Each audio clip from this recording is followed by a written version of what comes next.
Suppose, Lord Russell, this film were to be looked at by our descendants, like a Dead Sea Scroll in 1,000 years' time. What would you think it's worth telling that generation? Mind spins in spirals like the card cogito. I think, therefore, but do I even know? Hume said the sun might not rise in the morning. Patterns ain't proof, just habits we adorn.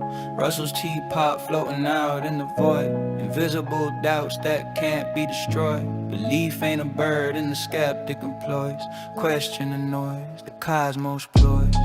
Skeptic's eyes always peeping the fraud. Truth ain't handed down, it's wrestled from the gods. Doubts my temple, my faith is flawed. Think it through twice before I applaud. Induction wobbles like a table with no leg. Hume's knife cuts leave certainty begging. A billion white swans, blowing black renegade. Shatter the mirror, the cracks cascade. Cogito feels strong, but is it really? Thoughts build castles, clouds act silly. Russell's pot spins in the ether so freely. Prove it exists or the claim's too dreamy. Am I the dreamer or the dream in the show? The car wrestled devils, still didn't know. Faith and senses, they play tricks on a low. Truth's a mirage in a desert of woe. When you are studying any matter or considering any philosophy, ask yourself only what are the facts and what is the truth that the facts bear out. Never let yourself be diverted either by what you wish to believe or by what you think could have beneficent social effects if it were believed. But look only and solely at what are the facts.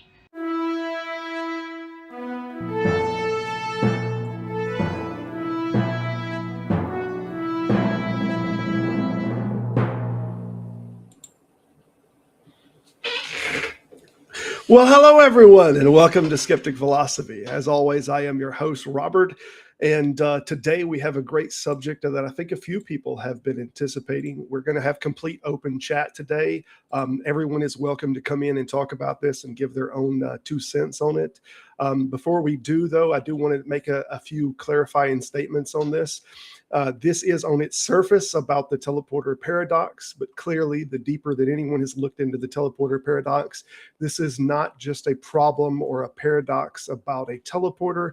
This is a lens through which to see the problem of identity and the definitions and the ontology of self.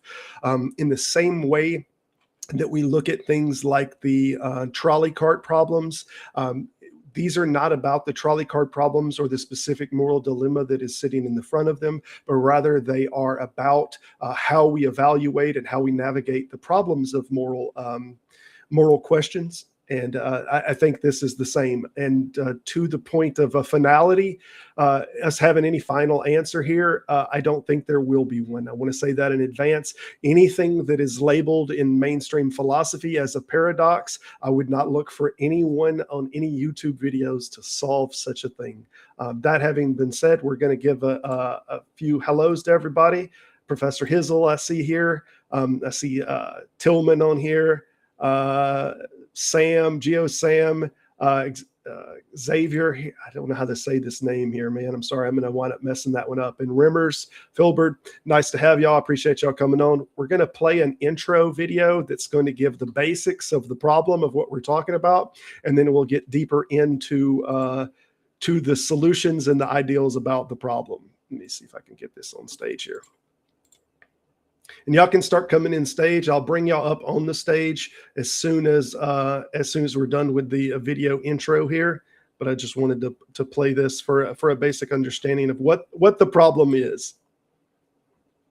In Star Trek, the transporter moves you from one spot to another, saving on shuttle fuel and special effects budgets. In universe, it's the safest way to travel. Yes, sometimes 2 guys die horrible mutilated deaths under rare circumstances, but trillions of individuals transport to work every morning without a hiccup. But what if the transporter isn't as safe as claimed? What if the death rate isn't almost nothing %, but 100% because the transporter is a suicide box. First, how does the transporter work? There are technical manuals with pages and pages of hilariously over-specific details that yet say so little. Star Trek is nothing if not consistently inconsistent, but taking the most common elements, first the transporter scans you down to the quark, takes apart your atoms, and sends the pieces of you to the destination for reassembly. But is it you on the other end, or a copy that thinks it's you? Well, who is you? That's a hell of a big question, but let's try to be good scientists about it. We don't assume there's a magic part of you that can't be measured. After all, if it can't be measured, that means by definition it can't affect anything. So Occam's razor it away and we take you as you seem to be, a collection of atoms arranged to think they're you. And because the arrangement of atoms in post-transport you is exactly the same as pre-transport, you must be you. Case closed.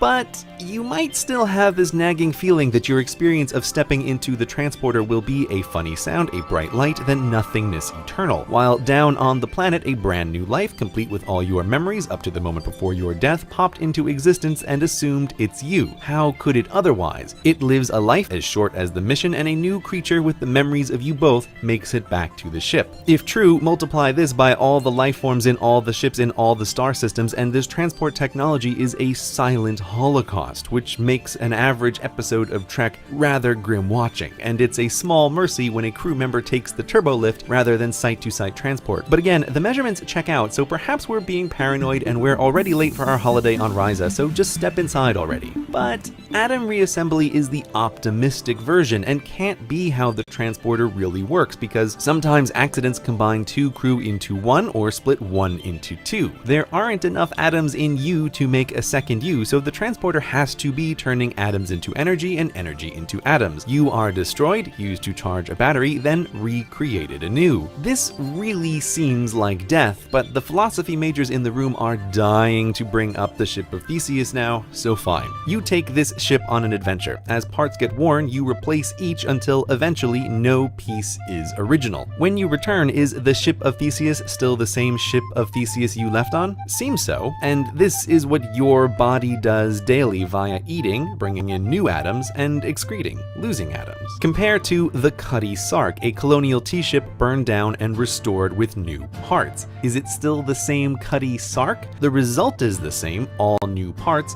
only the time it took is different. If you're happy ship of Theseusing through life, as you already do, then getting Cutty Sarked by transport shouldn't matter, right? However, step into a working transporter with a broken disassembler and death is revealed. Pre-transport and post-transport you can disagree on who is you, and when Scotty tells pre-transport you, sorry, the disassembler's broken, give us a minute to fix it, you aren't going to wait around. That a copy of you made it to the destination is no consolation. The transporter has to be a suicide box. Okay, so why worry about the metaphysical implications of fictional technology? Because the transporter points us to the problem of consciousness. We were quick to cut out the idea of the unmeasurable before because everything we can measure about the copy is identical. But there is something unmeasurably different. The transporter forces confrontation with the possibility that there's something about being a conscious creature that isn't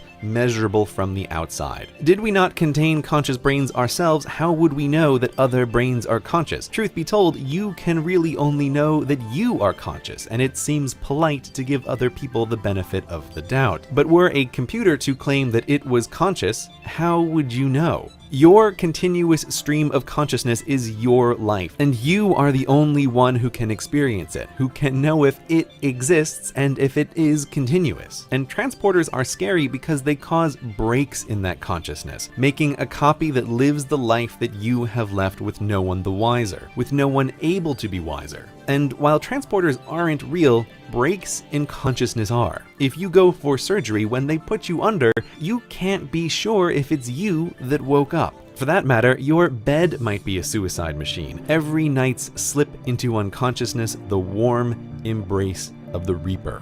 And every morning, the first and only day of a new creature's conscious life. It's impossible to know. Sleep well tonight. All right, that was a fairly short video, and I think it perfectly illustrates the basics of what the problem is that we're looking at. And I'm surprised that no one's on stage yet on the subject. I know that James wanted to talk on this subject a little bit. Hizzle is quite interested in this subject. So by all means, if it's not pinned in the chat, please let me know and I'll try to repin it, but it should be pinned inside of the chat.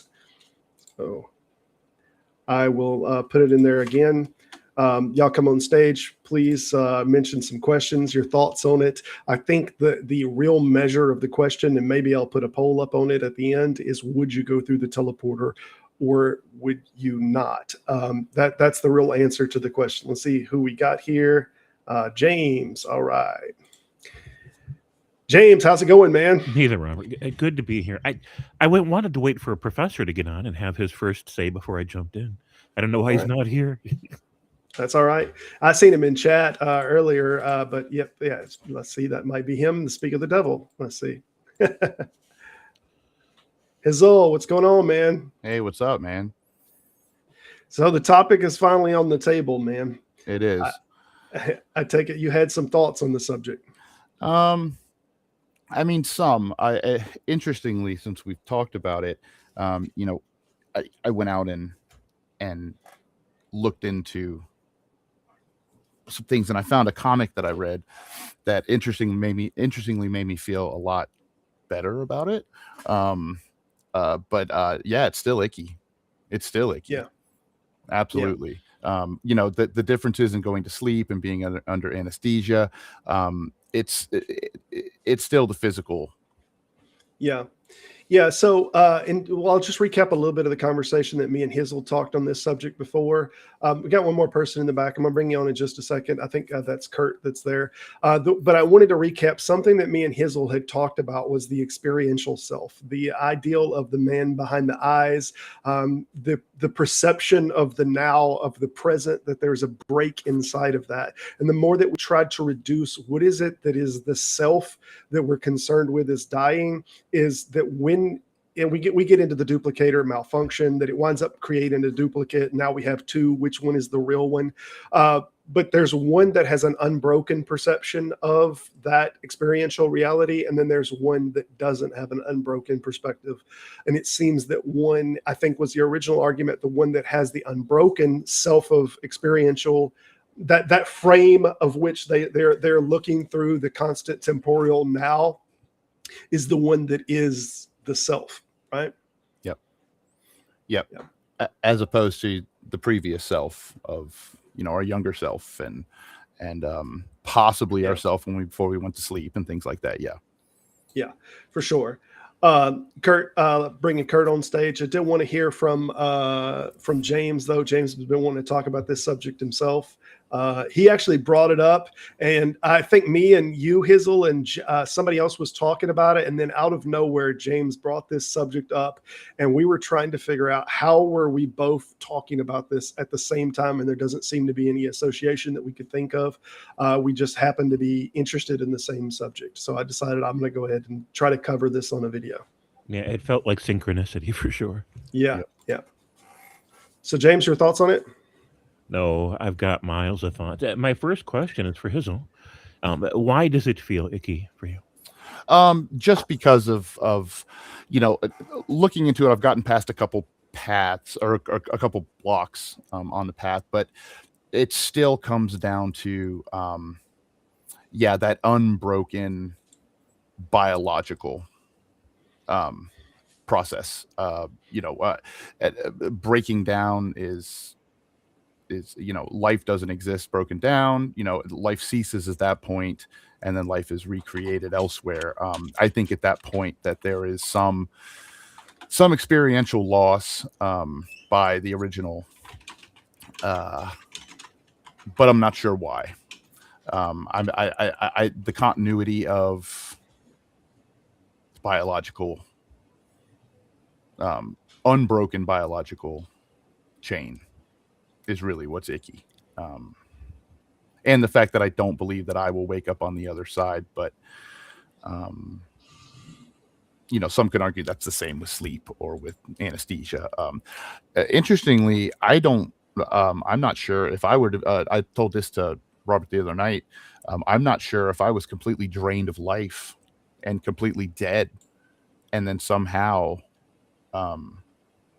the machine was kickstarted back in. I don't know if I would wake up to that, possibly because it's the same meat, but no, that's mainly my my big roadblock is that it's a break in the causal chain of my biology. Yeah, I understand that. That makes sense. So you're going to hold on to your thoughts then for a second, James, or you're going to give your thoughts on it and let Kurt speak, or what? In conversation, typically, I see it as surfing waves. I stand at the side of the beach. I've got my surfboard ready, and I'm waiting for just that right space and just that right wave to grab. And so I'll just be here to surf as it becomes available. Speaking of waves, I wanted to say that we used a comparison of that the self from the perspective of the frame of now is always at the crest of the wave, that anything further back on the wave is a memory, anything further forward, we can't know what that ontology of self is. So the ideal is that the moment right now, the present time that we're experiencing is the crest of the wave, and that if that wave at any point collapses, that is the notion that the self died, and what comes back is a different wave. It's not the same wave. Brilliant segue, Robert. Thank you for that. Kurt, what's up, man? I mean, so I'm certainly on Hizzle's side here. Like, I wouldn't get on that thing under any circumstances unless I was basically going to face death either way, right? But for me, I'm not convinced that there's a self in the first place. Like, I don't know that that's anything other than a construction. And I do think that there's some reality to the idea that even minute to minute and hour to hour, we don't have some stance independent self that exists in ways that are other than fictional and necessary, right? So like traffic lanes, you better understand that they are real enough to kill you, but you don't have to believe that they're like made of plexiglass walls that you can't see or something to understand how they work. And I see the self in that way. But if somebody plays a hardcore version of a game where every death is a real death and you have to do a character restart, you get really attached to those characters because they've survived so long and so hard in the game that you like just don't want to lose the time you put into the character up till that point. And I think there's some psychological mechanism there that you might that might make you feel icky about sitting on the transporter view just from that stance alone, right? If it's going to be a respawn with a new character that just has all the same gear and everything, it's a different take than you having that continuity of your hardcore character. But what if all the stats, what if everything about the character, I mean, it's really closer to the ideal of just turning the game off and turning the game back on, and we still have the exact same character. That would be like an affinity to. That would be like sleep or anesthesia. Right. Batman, or going on an elevator. Yeah. Hey, I'm doing well. How are you gentlemen doing? Quite well. It's been a minute since I talked to you. I think I've talked to you a few times on Discord. Yes, sir. Yes, sir. And you guys brought me into this conversation as well. Thank you, Hizzle. Okay. Yep. And you gentlemen have ruined my childhood. Thank you for that as well. Because I had no idea that's how those teleporters actually worked. And it kind of messed with me.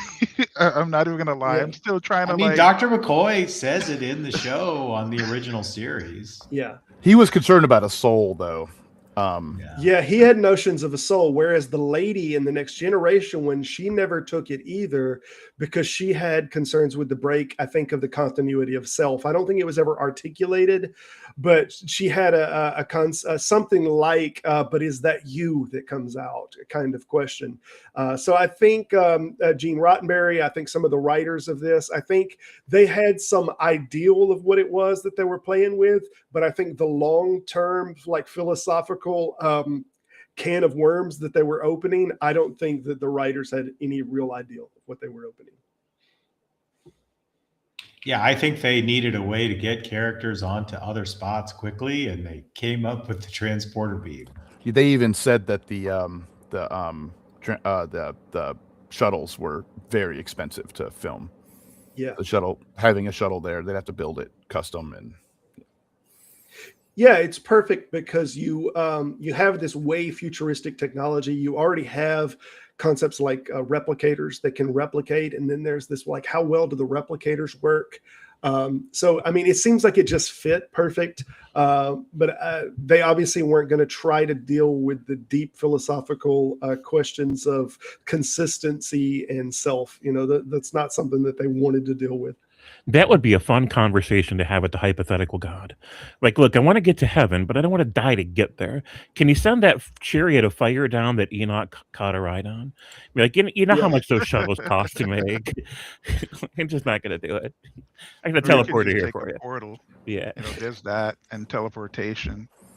yeah. Yeah. And I heard someone else bring up like when the dead in Christ rise, when they're supposed to be resurrected and everybody's kind of reassembled, so to speak, from the ashes and stuff. What is it that, I mean, some atoms wind up getting transferred, especially from people, you know, thousands of years ago. Those atoms are already in other people in use, so to speak. So what happens when you get a reconstruction before for the new body, you know? Yeah, Alan what about the Watts did a Christians in funny joke Nagasaki about too? that. Alan Watts did a joke about that once, about those little tombs where they have all the bones, and he's like imagining or describing all of the little bones coming together, trying to form the person. Again, I thought it was funny. But yeah, I think those are interesting questions. But the thing that bothered me the most isn't the teleporter just a bigger version of the replicator functionally? Yeah, well, it can create something. Well, and maybe it's just a duplication of something that was already synthesized, right? They already ran that on it and had the copy of it, and basically one banana or one pineapple or whatever they're replicating. I mean, the ideal is that they're just reduplicating that with the data that they have stored, and they're just creating that from atomic structures. Is my understanding, but. Then I heard on the TNG, and as you've seen on the video that we played on here, that it was more about that they were just sending the not neurons. I'm trying to think what they called it, that they were sending it. It's like quirks or something that they're shooting across space, and then that's getting reassembled, but it's the actual original quirks. There's a huge heat problem here, by the way. Like, there would just be no way this would be inexpensive or difficult, or not difficult to do, because the amount of heat you would generate to just get even a 1 to 1,000 compression ratio to a whole human body with all of its associated microbes without inducing a gut dysbiosis or like destroying the eyelash mites that are necessary for keeping you from having glued over eyes. But Kurt, there's two ways to solve the problem, because there's two methods of the teleporter. One is just sending data, and then the stored energy or atoms that are just being reconstructed based off of the data set. And the one is trying to send like electrons. It's trying to shoot electrons. That's what it is. So these are two different sets. And I think TNG winds up going both different ways. And I actually talked to the AI on this because we were having the conversation about whether teleporting or bending space to make someone move faster across an area is less energy, and bending space is just infinitely more, you know, energy that we're talking about. And especially if you're just sending data and you're getting a reconstruction of other atoms that seem to be indistinguishable atomic structures, and they're just reconstructing those atomic structures. So it would be far less. What's the raw material? Because it's forming in a gas. So what's the raw material that's being congealed into the new body? I don't know. I guess it's just raw periodic table chemicals, right? But where are they coming from? Right. This is inside of the bays where you see the vehicles landing all the time. Those superfluous boxes with no descriptions on them whatsoever. They're in those boxes, okay? They're in those containers that we. They're going to a new planet. They're going to the planet where Spock gets spored. Fair. Right? Fair. They've never You're been right. there before. You're right. Right? You're right. So where's the sulfur and the phosphorus coming from? Hopefully there's not a giant amount of phosphorus in the atmosphere that they're beaming into, because that would be very bad for them. Or they're able to turn those electrons somehow back into the matter within the beam at the end of the beam. I mean, I'm no physicist, but it seems like one of the theories I've heard about this is that everything is just a field, and that protons, neutrons, electrons are just excitements in the field, and that if they were able to manipulate the field, that everything that permeates everything, then they could just generate these structures and not have to worry about like scavenging resources in the environment. But let's be clear, everything heavier than hydrogen and helium to form it requires the energy of a giant exploding star. Indeed. To form. Yeah. It's not like cheap or easy. So we already know there's an energy problem. We already know that there's a lot of problems here, and we're even getting Rimmers here is bringing up Feynman's concept of the single electron, which is by no means established. It's just a proposed possibility. So we know all of the hurdles and the scientific issues that we have that make this tantamount to impossible. The real question that we're looking at is if this is possible, do we step through, and like, what is the ontology of self? Do you feel in any meaningful sense that you die, Kurt? Yeah, I would be confident that, again, I would only do it if my options were death or that. Like I would otherwise never do it, even though I don't believe in the self anyway. I just have like my I would just see this particular body is like my hardcore tune that I've been playing a long time, and I don't want to lose it. Yeah, but I mean that is it seems to me, and that's the point that me and Hizzle was going back for. That seems tantamount to just an affinity fixation. There doesn't seem to be absolutely an affinity fixation. And by far the most justifiable, reasonable affinity fixation I could see someone having. Okay, fair enough. You know what's so weird is I don't have the affinity fixation, and I was like, no, I'll totally go through. I'm past that. I'm over it. And then I was sitting here thinking, and I was like, but would I send my daughter through it? And for some reason, that hung me. Like, whoa, hold on. Oh, I would fight to keep my son from going on that thing. Right. But it does seem like that this is. I mean, I don't know another way to describe it other than an affinity fixation. But that's where I'm at on it. Yeah, I relented to that too. That it was definitely an affinity. I have a strong affinity for maintaining this biological chain of events. Yeah. Think about the sunk cost just you have in that continuous existence, right? I mean, however many years it's been, it hasn't been easy. Yeah. So there's a few things that I wanted to run down the course of. One of them was the ideal of the experiential self, as if there's a singular moment in time that this is us. That seems like that we have some kind of intuition that that's what's going on, that who we are is the experiential self. And it seems like we can break that with a bunch of different exercises. And the reason that I didn't have a problem with ultimately going through the teleporter is because every objection that is risen to this, it seems like that thing we can already point to a place where that's already happening. So if we talk about like breaks in continuity, we can say to some degree there's breaks in continuity whenever you're going to sleep. A greater break in continuity, a temporal continuity whenever you're going under anesthesia. I mean, I think that's extremely clear by the science that you wake up without a sense of passing of time, depending on the anesthesia, clearly, but that there's a complete loss of time inside of that space. So I don't understand how that is distinguishably different than if we're saying that what the self is that unbroken continuity. It seems that happens all the time. So does like, I don't know if any of you guys played sports, does being in the zone count? because like when I played soccer and basketball, I would lose time because I'm like hyper focused on whatever I'm doing. I don't even necessarily think about my actions, so to speak. I'm just kind of like just doing things. And it's like next thing I know, after I'm done playing, I've lost a lot of time.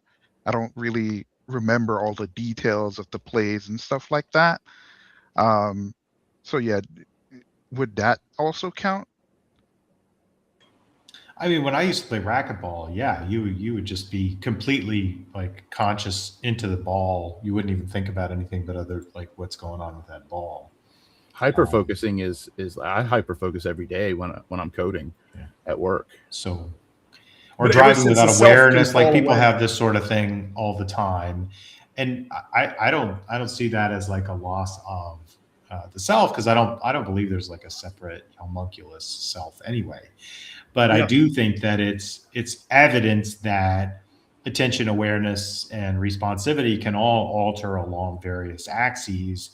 And so there's not like one single entity that is the self, but there is a sort of continuous internal meta narrative that does get disrupted at times, even without like genuine loss of consciousness. So I guess my answer would be there. When you're in a flow state or when you're hyper focused on something, it gets rid of the cogito like argument people will make, where I think the cogito is really just when I think about myself, then I'm thinking about myself.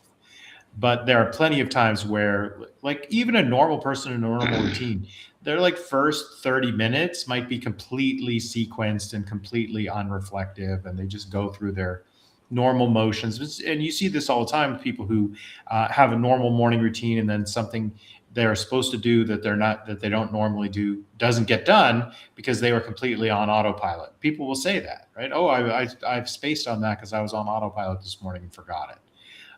So people have that experience all the time, even without like hyper focus.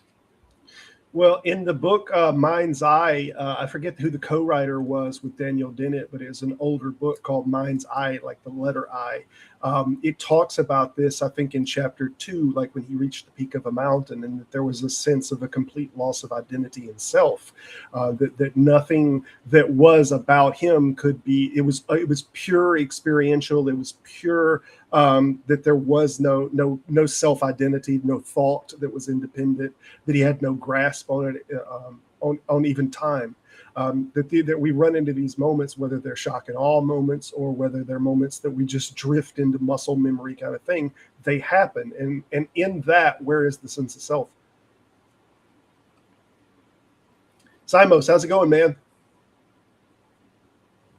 I wish I just had a little thing that waved and then I disappeared right there. A big beam of light comes down. Yeah. You didn't see I did my great. I'm gone. But I'm back. I'm back. No, it's all good. I had to join, obviously, but I don't have anything insightful to say about this, other than I don't really think it's a paradox. I mean, in that, there's too many things ill-defined in it. Okay. Right. So So do you think there's just no real sense of self, and that's why it's, or what's your thoughts on it? Is there? No, that's fine. I mean, it's part of a fiction, of course, right? But I think of it, and I think we spoke briefly about this before. I think of it as a Theseus ship problem. Yeah. And therefore, the answer seems straightforward to me, right? It is that the thing that is beamed is still operating, is the operator. And if it's the operator, then it's still Theseus' ship. That's the ship, not the one that was made of the original parts. Yeah. The reason that I break with the ship of Theseus a little bit is because there's an extra component that I feel like is obviously not in the ship of Theseus, and that's the the point of view, the experiential self. Like the ship of Theseus doesn't experience anything. It doesn't have experience. It's just objectivity. Whereas us, we're constructing the world reflectively. We create in our mind's eye. So that's what we're seeing is the noumenal, the phenomenal, not the noumenal. So I think that construction can close, like if you think about the Cartesian theater kind of ideology, the curtains close and then the curtains reopen. So there's a break in that continuity, and that doesn't seem to be something that's directly prevalent inside of the ship of Theseus. So I think it adds an extra layer. I think it more defines it. The problem as being not a paradox, right? Because it's the consciousness, right, of the person doing whatever it is that they meant to do before they were transported, right? That's the continuation of it. So that shows you that, in fact, that is the thing that is operating as if it was. And if it's operating as if it was, it is the ship. So you would go on the teleporter pad. Well, I mean, it is, that's how it's described in the fiction, right? So yeah, no problem with doing that. Okay. But I'm just saying, it's like, it's the functionality that is retained, and the functionality defines what is the effective name, right?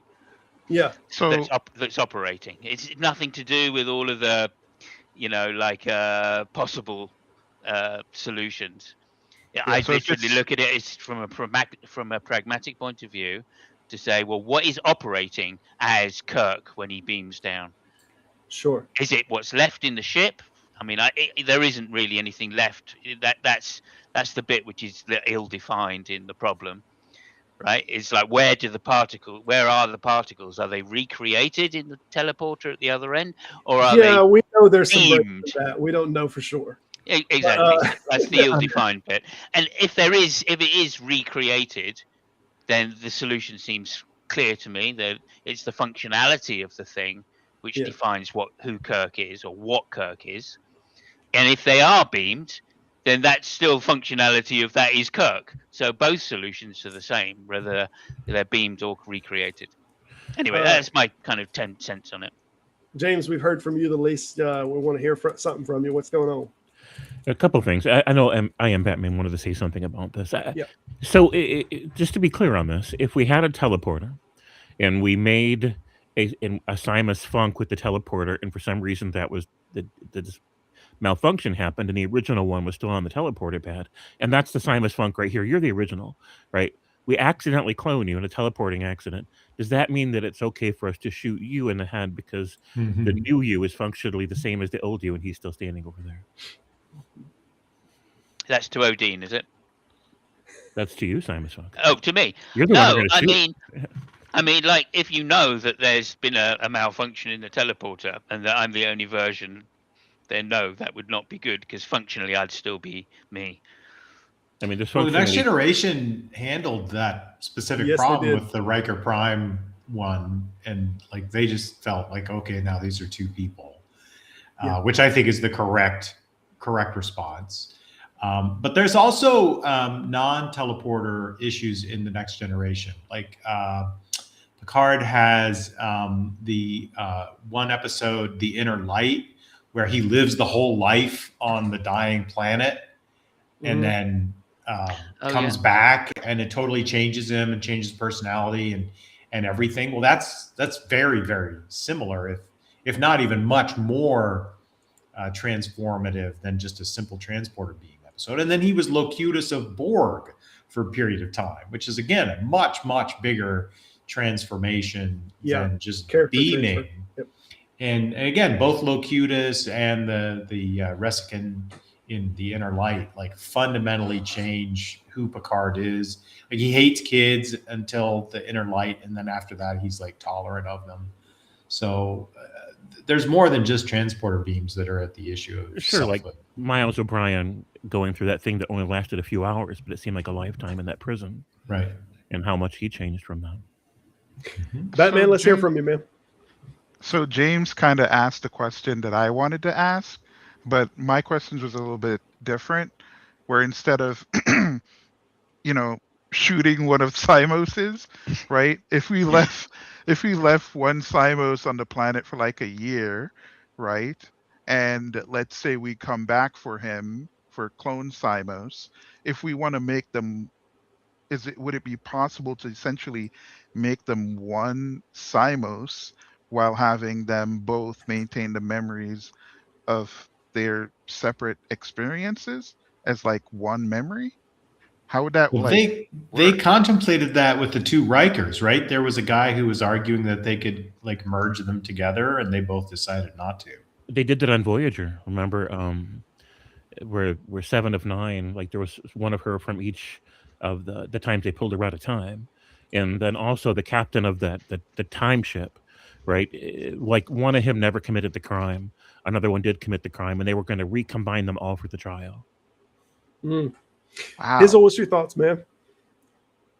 Still with us? Yeah. I mean, we did come to this conclusion as well that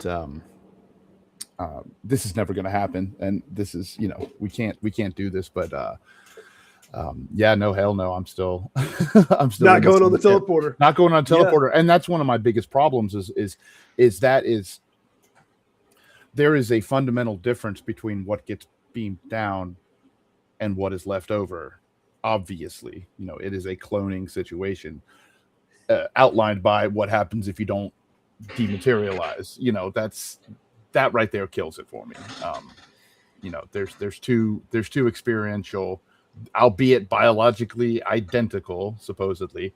I am concerned about the eyelash mites now, though. So that's another one. Kurt brought that up. I'm concerned about that now. But yeah, there's a fundamental difference. That break is too much for me to handle. It's still the temporal break for you, though, right? That's still the experiential break. No, I think it's a physical break. I think being broken down into constituent parts is equal to death. Here's an example, Robert.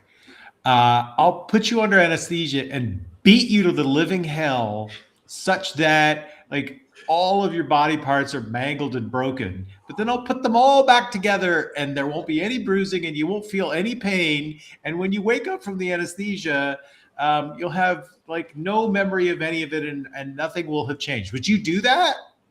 But let me be clear, though, Kurt. This is a confidence issue in the action of it being the same thing, opposed to the ontology of self. These are two different things. One is worried that reassemblage is not going to be perfect, and the other one is concerned with what it is that is me is somehow broken, and that doesn't seem to be the same thing. So I'm not sure that it's quite a fair comparison, but in the same way, we might not trust the teleporter. We might not trust that the teleporter can do the exact same reassembly, and that something might be slightly off. Maybe we won't have our eyelash mites. Yep. So I mean, I've always been slightly off, and I've made peace with it. No, and I think the idea of something that can't be transported, the emergent property of the brain that can't be transported. But then again, what is that emergent property of the brain? It's software. Is it software running on a machine or I say a machine, but is it software running that just has access to the memories and then processes it from there? Even in that case, I like the instance. I like the instance that I'm in. I'm attached to the instance that I'm in.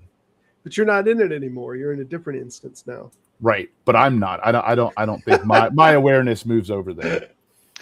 Okay. But just on purely practical a point here for Kurt, which is to say, having been through 8 days of anesthesia recently, when you wake up from 8 days of anesthesia, you know something's happened, and you don't have full. You know that you've missed a little bit of time. You don't know how much time. You have no idea what the time is, but you definitely know that something has happened. No, absolutely. Yeah. So a lot of that's the fatigue in the body and the muscle decay and things like that. There are people who wake up from comas.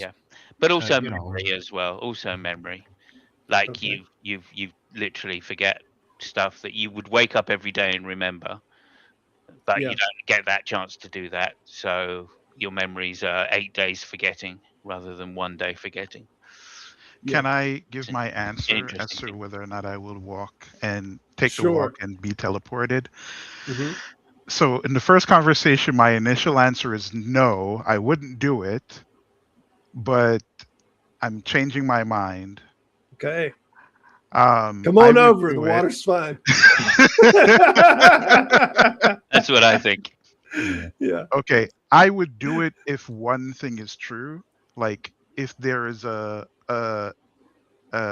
a soul, so to speak, where the soul consisted of essentially information of our physical makeup. If Mm. that's true, and that's encompassing of who I am, even if who I am is just my brain state, right? Then I understand fundamentally that all of me is not just the meat and just the physical structure of my brain. So if the teleporter can transport my soul along to that body, that new body it's Hmm. creating, then I would totally do it. Well, that Okay, gets so muddy, first of that's all. vitalism though, and what like vitalism was discredited not by any single experiment, but just by the totality of all the experiments that were done in the late 19th and early 20th centuries, such that we now no longer have anybody who thinks there's an elan vital that's separate from the molecules or um, physical structures that make up a body. Well, I think even like substance dualists or process dualists don't think there's like a separate um, explanatory gap between the physical reality and the brain states. Well, I mean, Christians would argue with that all day and Oh, night about it. yeah, but in a physical sense that could be transported over, though, James. So even with Christians, like the idea that we could have any way to control that in a physical plateau, so even if we're doing the disassemblage in that case, like either there is this concept of an external dualistic soul or there isn't. Either way, we on the physical plane can't move that shit, even if it is there. Yeah, Well, on dualism, I actually think transportation is less troublesome, like less problematic, because on dualism, like the idea is that the brain is just this attractor, this Wi-Fi signal, this like receiver for this Right. universal consciousness field, and so on that like set of assumptions, it's like less troublesome because you're all you're doing is recreating a new receiver and the real and again, like words like just, merely, simply, real, genuine, actual, all of these really work as intensifiers and minimizers. I don't think they actually carry any explanatory power. Yeah. On dualism, I think it's less problematic than on like pure If it's not physicalism, spatial. materialism. Yeah. Yeah, if the dualistic soul or whatever you want to call this that you're receiving like a radio transmitter, if it's not spatial and it's not has locality to it, that it's just ether, whatever you want to call that, then yeah. But there are some models even inside of Christianity and or inside of theology that think of the soul as existing in a spatial place, in which case then this is how we have ghosts. Now you have the ghosts running around on the ship, but his body got teleported down there, and how does the ghost get from A to B? And we have these kind of things. Just throwing that monkey wrench in there because that is a part of some of the theological concepts of the soul. Some Yeah. Christians would say no, mainly because they'll see it as death. You basically committing suicide, and they say that's a sin. So they'll like, no, I'm not Yeah, but going to it's go death on and it. resurrection. Yeah, that's the resurrection, right? That's why I changed my mind, right? Yeah. Like now that Robert kind of explained it, you guys explained it, right? I'm like, okay, well, it's just death and resurrection. It's like Yeah. going to sleep under surgery, kind of, right? And waking back up. Sure. Yeah, a couple of thoughts on that really quick. One, it just seems, let's suppose that this is true, that there's some kind of soul, just theoretically. And the two different people standing next to each other, they've each got their own soul that somehow their body is tethered to through some kind of like spiritual like radio signal. Well, what if the signals get crossed and all of a Frequency. sudden, Yeah, frequency. If the signals get crossed and all of a sudden they're each receiving the other person's frequency, would there be any detectable difference in the experience of self for either of them? And I have to say that the answer would surely be no. No discernible difference at all. That they've still got the Yeah. same blood chemistry, they still got the same brain morphology, the same electrical happenings within. So it seems to me that if that's the case, then it's completely trivial, unimportant that there's a soul somewhere. It just be a matter of Yeah. like what do you call that? I can't think of the word, but it just seems like it wouldn't be important at all. If it's not spatial. But again, I got to always throw that spatial one in, because there are many people that think the soul exists spatially, specifically, like it's put in the body, like you poured wine in a cup, kind of thing. Right, but a lot of this seems to be sentimentality, right? Yeah. Are we sentimentally attached to the fact that some of our molecules that we have now are the same molecules we had in our body when we had our first kiss? Because if so, like, oh, that's such a sentimentally important bit of molecules in our body. It just doesn't mean anything to me. I don't think it's important at all. Well, Hizzle and me talked about this, the long-lived neurons. Hizzle, this is something we talked about a little bit, that there are some neurons that we have inside of the brain about the volume of an acorn or so that are what we call long-lived neurons that will be with you your entire life, whereas the vast majority of your cells, you're not going to have them your whole life. They come and go. Every part of you has fallen apart like the ship of Theseus and been rebuilt. However, there is a very small amount of long-lived neurons in the brain that they're with you for the long haul, Chief. What do those neurons do? You hope they are, anyway. Yeah, you hope they are. Functionally, I don't know. That would be more of a Kurt problem if anybody in this room knew. Kurt, you know anything about long-lived neurons in the brain? I think he might have stepped away. Yeah. So this is the issue that led to my deconversion. Sorry, I'm back. So we were asking you about. Go ahead. Yeah, I heard. I was stepped away, but I could hear. The issue with the long-lived neurons to me is that even though they are long-lived, and that's correct, any living cell is constantly undergoing replenishment, and it's remaking pretty much everything but the specific chromatin strands. The chromatin strands will remain unaltered, but the membranes, the proteins, the ribosomes, all those will constantly being reformed. So there's just very little that's genuinely long-lived on a chemical or molecular level in even those long-lived cells. That's all constantly being overhauled. So the purpose of those almost certainly probably has to do with long-term memories, though, right? Like, we don't know this with certainty, but think about when you're trying to recall something. What you'll do is typically try to recall other associated facts, and then that one fact will lead to another fact, which fits with some sort of physical storage mechanism with an algorithmic sorting that you use under category labels of some sort. And there's loads of evidence that these sorts of techniques are used both in the immune system and the brain. Yep. Yeah, it makes sense to me. You run electricity across an easily accessible part of your memory, and then electricity spreads out from there and reaches peripherally to other things in the network. And then if you pay attention to those things, you're now sending more electricity down those paths, and then the electricity will arc over to further reaching things. So eventually you keep doing this, and you're going to be able to activate those bundles of memories. Yeah, that's kind of why I said the only you is kind of the if you're thinking about a you in a present sense, the only way that you exist is like the thoughts that you're currently activating. That is the only sense of you in the self. But those thoughts, as soon as those thoughts are not activated anymore, that you, if you want to call it that, that's not in the forefront. That's not in the experiential self any longer. Right. I've got a slight problem with that. Okay. Well, you use the word currently, and I'm not sure that that's the right word to use. Fair. When you're talking about you Yeah. are probably the thoughts that you just had. Yeah, fair enough. Not the thoughts you are having. So I think that there's an issue there, and that raises the real problem, I think, which is of the the paradox you're discussing, which is, are you? Yeah. Right? Yeah. So, that's why I think I go with this identity thing rather than trying to make it more complex.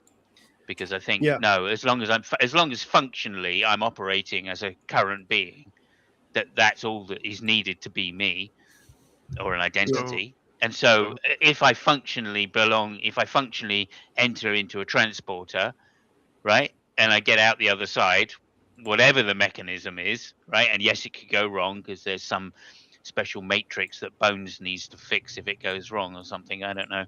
Yeah. Or Scotty or other. Then it doesn't matter, because I've still come out the transporter on the other side, and I'm still the person that had the same idea to enter the transporter. Yeah.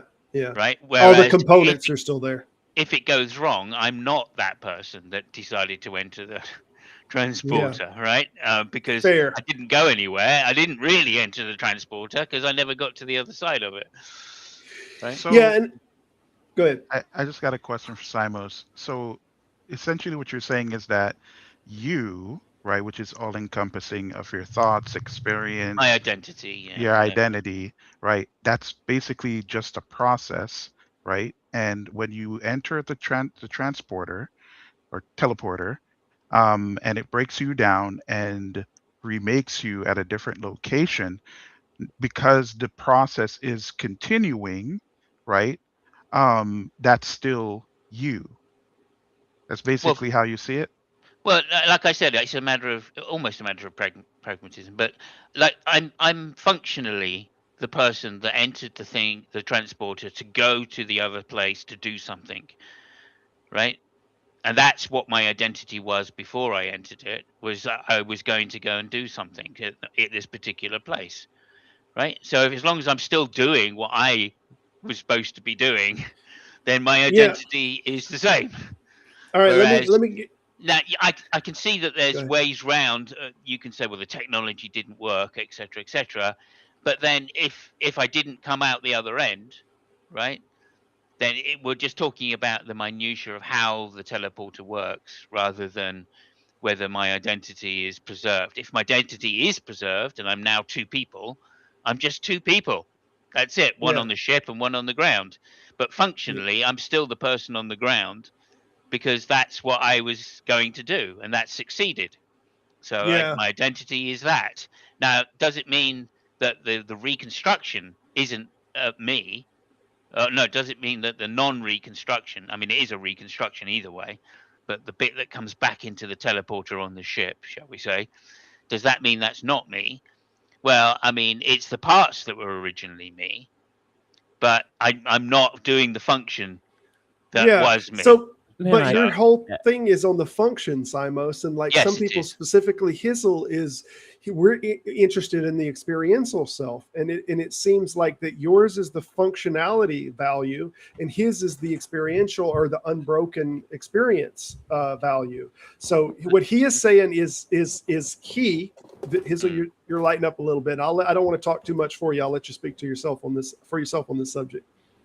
No. That's fine. I kicked my garbage can. I agree 100% with the functional part. Absolutely, that person out there will be me functionally, or a copy of me functionally. But I think the lights are going to go out for me, and something else is going to take over control.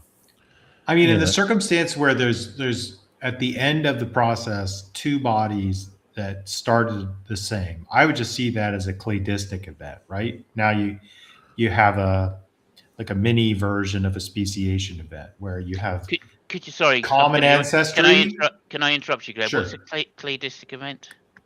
So you mean like a classification? Humans and chimps came from a single base plesiomorphic species that then developed into chimps on one end and developed into humans on another end, and they've had differing trajectories since that speciation barrier was put in place. But prior to that, they had the same evolutionary history. In the same way, this individual person had a single evolutionary history up to the point that transporter event happened. And then that person is now two separate lineages going forward that will have differing like trajectories over their periods of time of existence. Yeah, I'm still hung up on this idea that they are identical, right? In the instant that they come out of the transporter and that they don't, and they reappear in the transporter on the ship, right? They are identical. Yeah. So it's just a matter of experience from then on, right? And I think that's Yeah, what which one people you determine as the real one misinterpret. is just arbitrary. I think they're Well, equally real.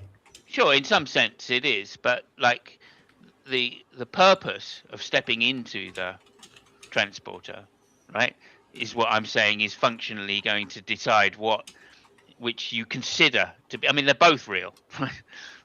Yeah, So let's imagine like there's no point. But which one is closer to the person that stepped inside to the transporter? It's the person who stepped in and had a plan to go and do something because they can achieve that plan. Right. That's what I mean by functionality in this sure, case. but so let's take a different example. Let's imagine like the many worlds theories about how to solve waveform collapse issues is correct, and that at each individual branching point, like both quantum events take place. So imagine that you get in your car with the intent to drive to the store, and you turn the ignition key, and in one of the realities, your car starts, and in the other reality, your car doesn't start. That's totally incidental to who you are. It's just a technical malfunction. So your intent to go to the store doesn't make the person who in one like branching universe did end up going to the store more real than the one who in the other branching universe car didn't start.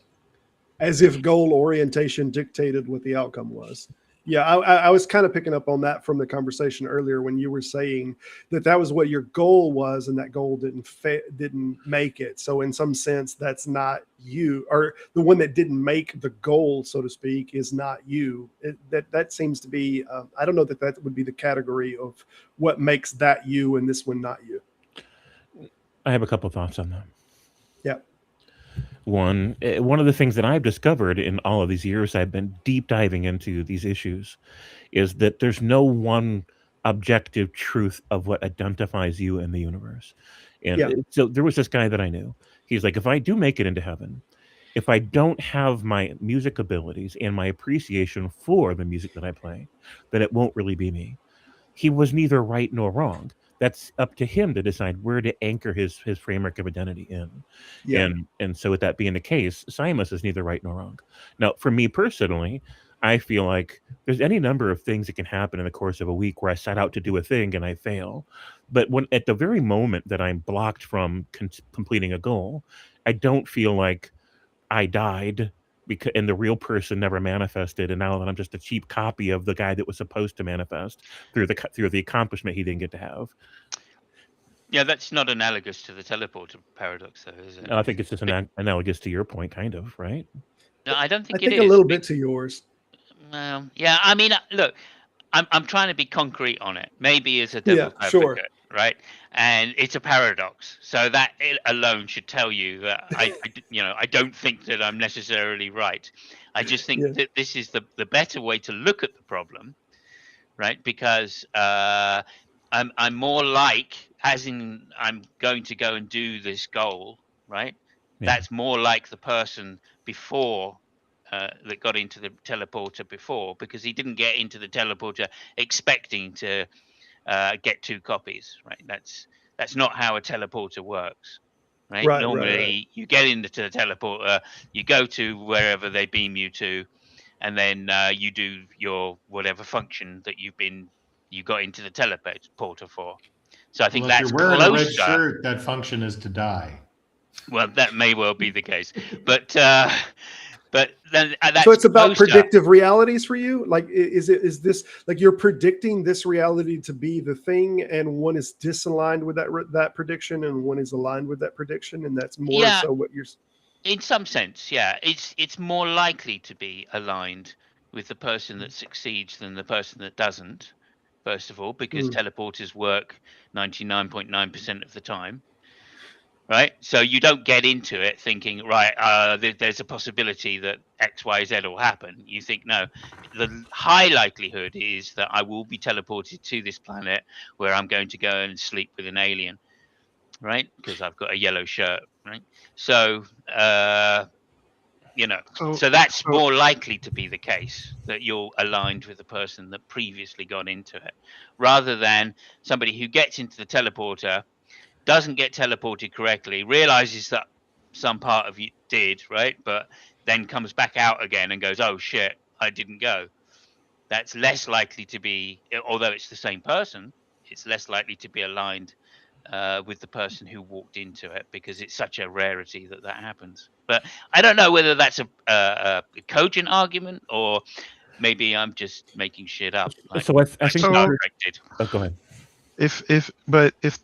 if the copy Simos is on the planet, right, and he's having completely different experiences, right? How is that still Simos? Especially considering, for example, let's present a scenario, right, where both of them have to make a particular decision on what to eat for lunch.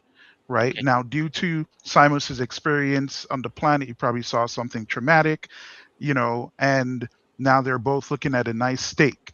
Now, planet side Simos says, well, no, under normal circumstances, I would like steak, but because of this experience, right, I don't want any steak today.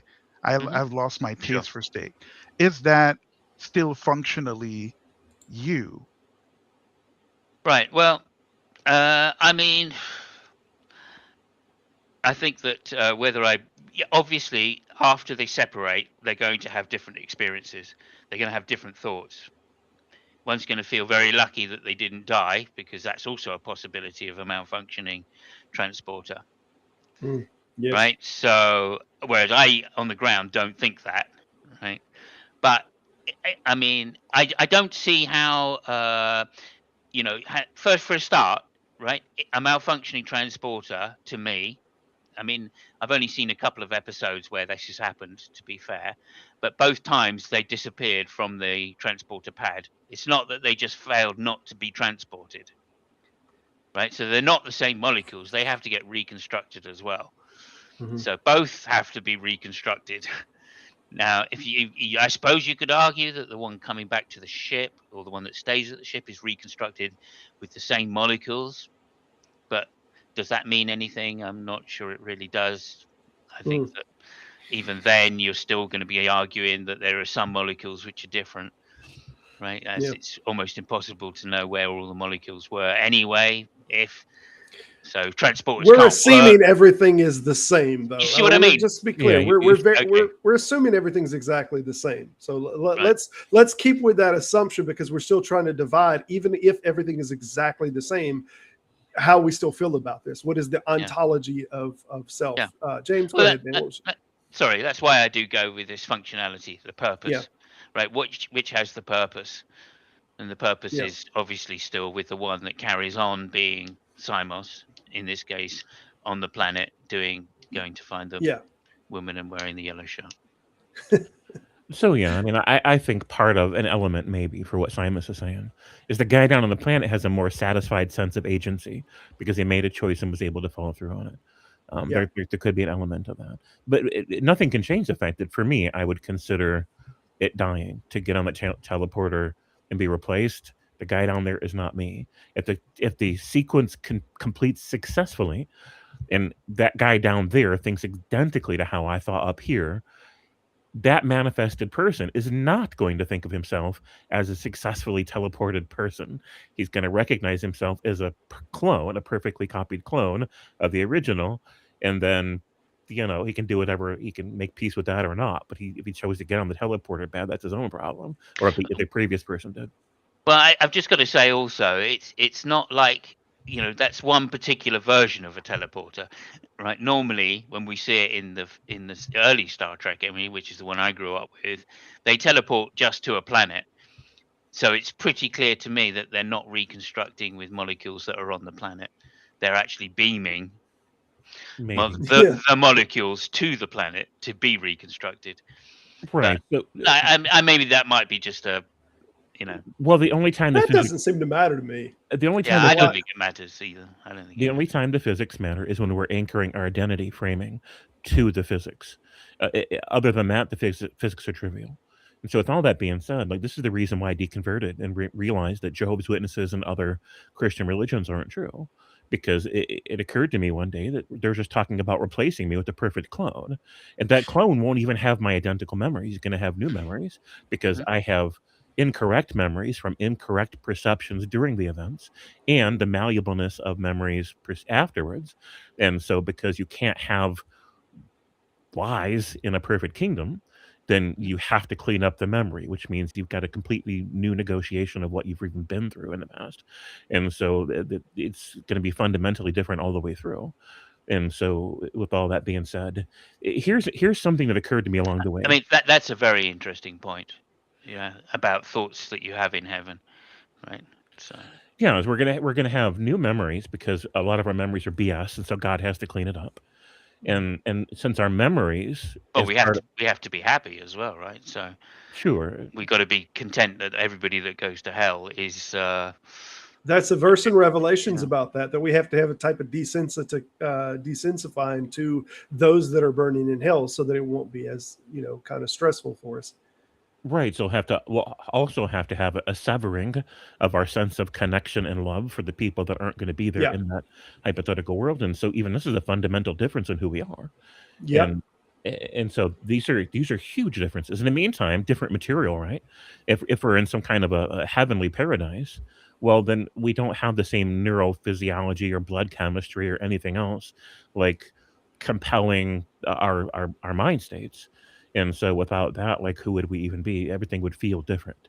Yeah, not even a good clone. I mean, just the approach to risk that a person who's living on Earth will have. Like, think about Bill Murray in Groundhog Day, right? Eventually, he realizes he can do anything. Nothing's going to change. He's never going to die. He can let the chipmunk drive the truck off the cliff. Like, nothing matters. And so, like, he's got a fundamentally different orientation after that. Well, in any kind of like no death is a possible outcome here, people are just going to not be the same person. Yeah. You've been kind of quiet, man. I always had a big problem with that film. Was that he was able to get better at stuff, wasn't he? Yeah. I think a lot of what we're talking about is the fun, the fun part of the transporter issue and whatnot. And I don't know. Yeah. Well, Are there any real world analogs to this, other than because I kind of take out sleep and anesthesia, because ICU psychosis is probably a very good example of something like this. Okay, there are people who have ICU psychosis because they're like on a bunch of meds that like have to suppress regular physiology, and then they'll have like. Did you ever watch The Sopranos when Tony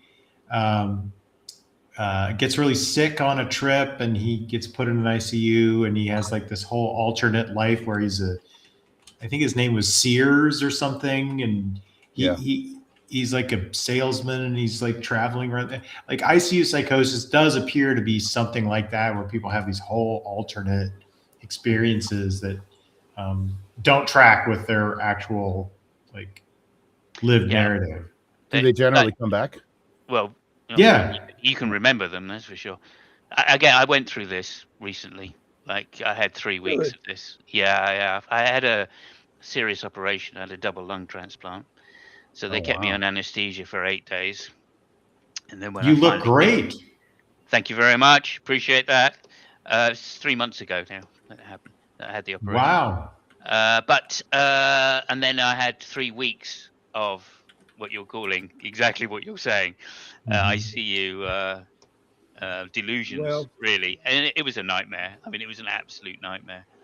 Let's all take a moment to remember the old Simos that existed before he went under. Exactly. It was goodbye, farewell. Well, yeah, right. We'll pour one out. Talk to the new Simos. It's kind of weird. It is kind of weird because I had years beforehand with bad lungs, And Yep. I felt changes, mental changes in my identity leading up to the operation. And I thought, oh, well, that's gone. I'm just now stupid. So that's okay. But actually, after I got my oxygen back from the new lungs, I started regaining a lot of my old personality. And it was literally just the lack of oxygen into my brain that was really affecting my mental states and So not some changing them people, particularly. yeah, Cyrus, that's amazing. Some people after major organ transplants like that experience totally different food tastes and flavors. Have you noticed any changes?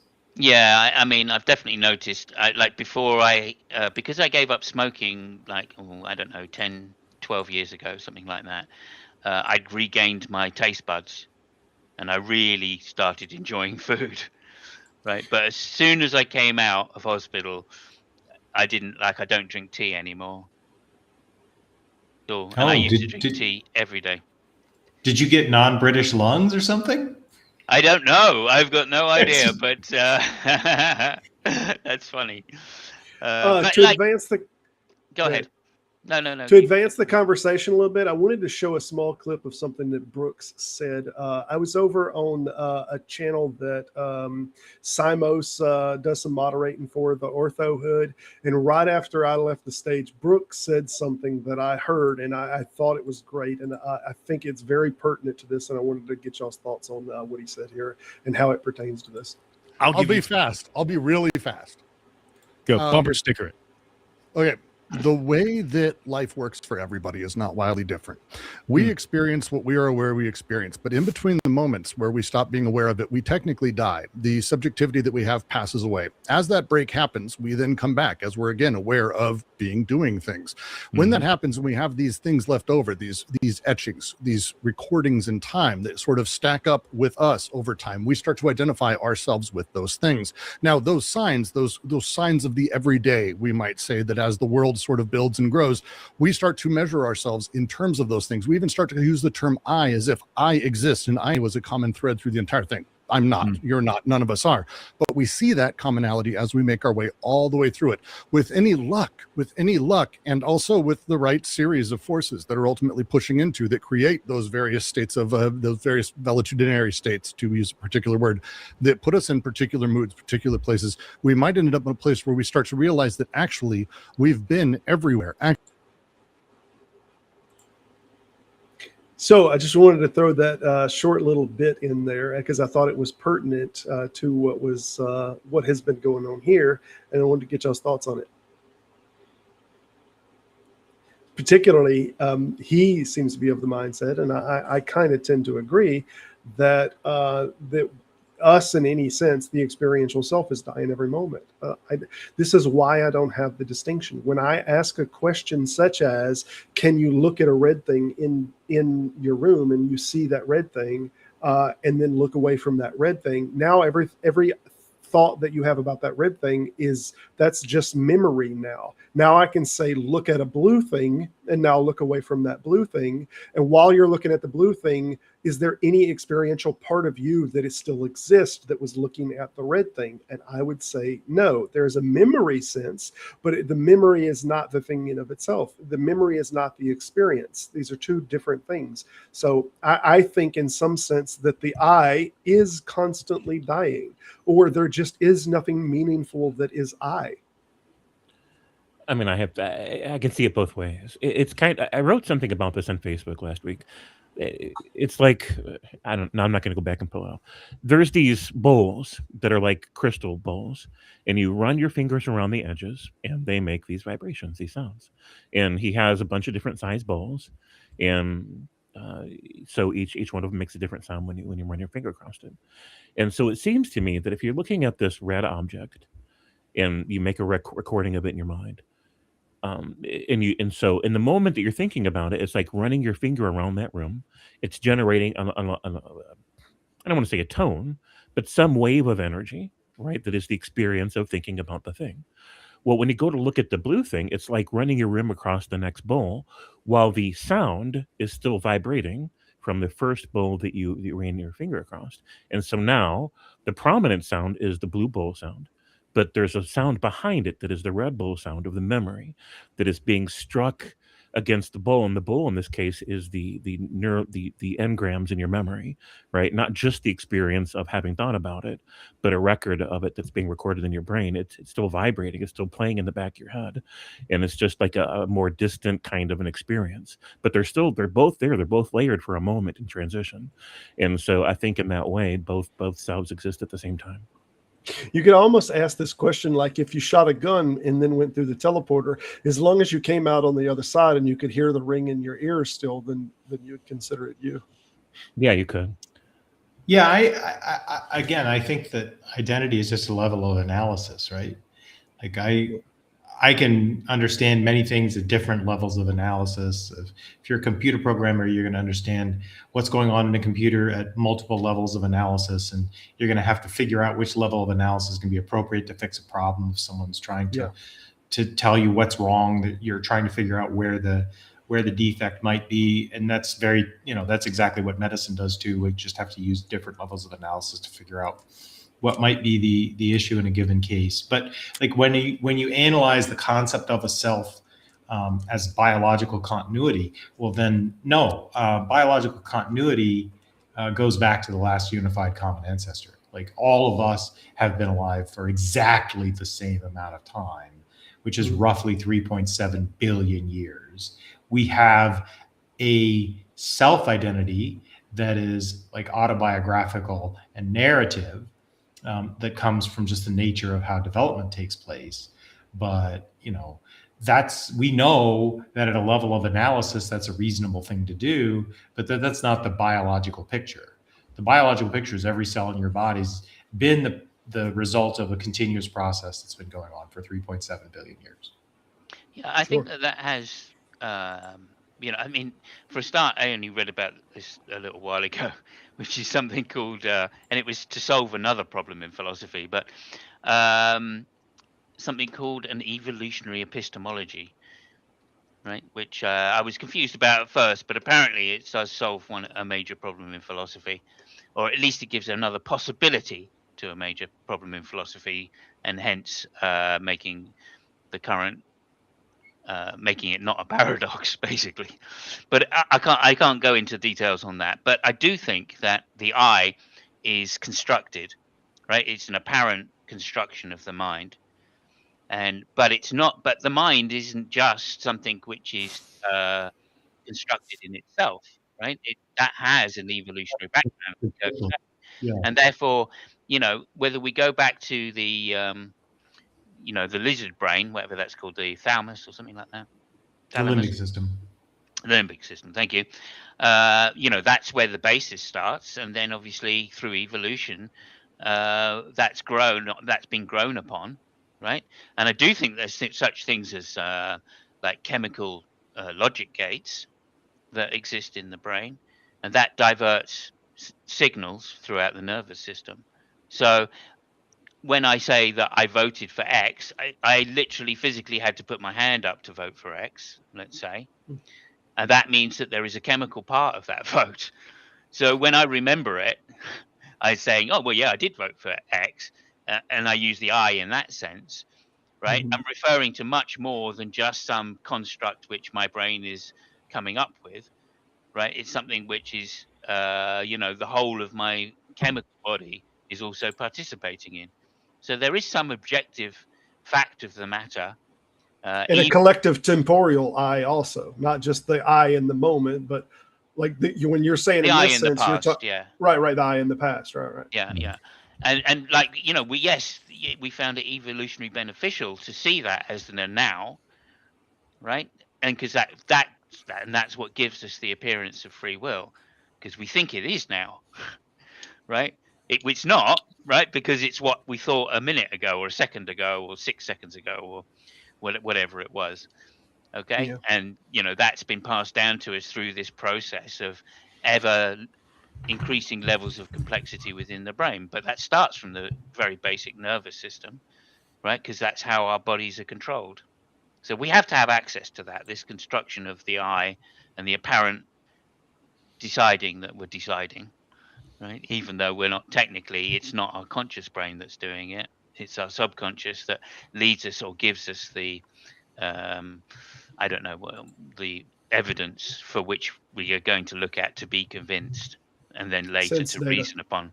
Yeah. Yeah, that makes sense to me. So I want to propose a different idea than ones we talked about here. Okay. Let's say that there's a person that experiences this moment of listening to music, and when they're listening to this music, they're very immersed in it. It's got a very distinct, bold, and layered, I don't want to say flavor, but experience of what it meant in that moment with the music. Let's say that somebody else, a year later, a century later, even, they listen at the exact same moment and the exact same music. Their blood chemistry happens to be comparable.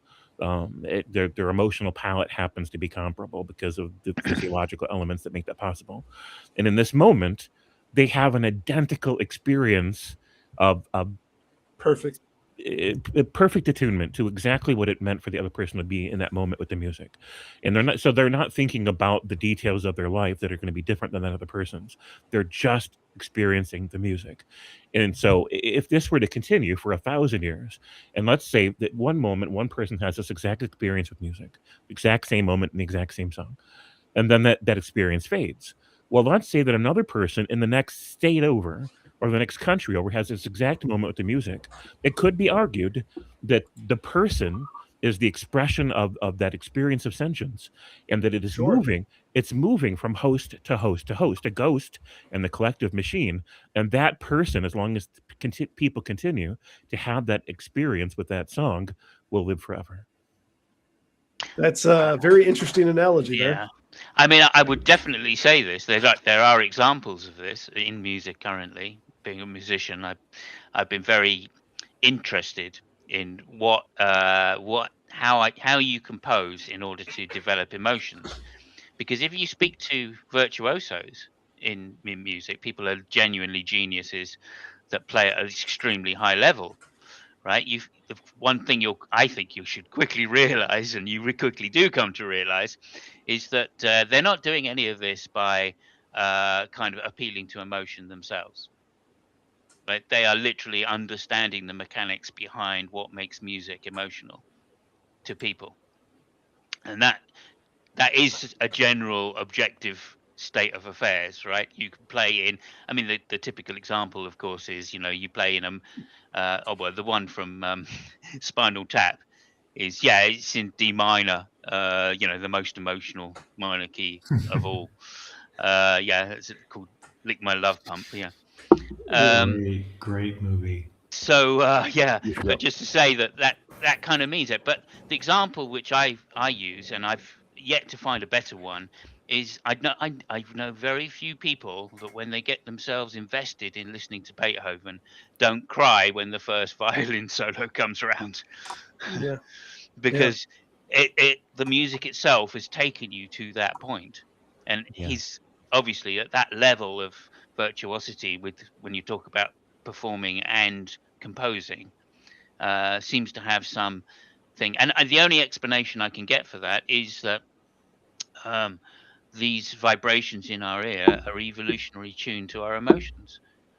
And Yeah. that's That's how that is. that seems unquestionable. Like there's plenty of mammals and other vertebrates that hear human music and are attracted to it, but they tend to be mammals that are roughly our size and that have vocal cords that make noise in the frequency that ours make, because their ears need to be attuned to that set of tones. Sure.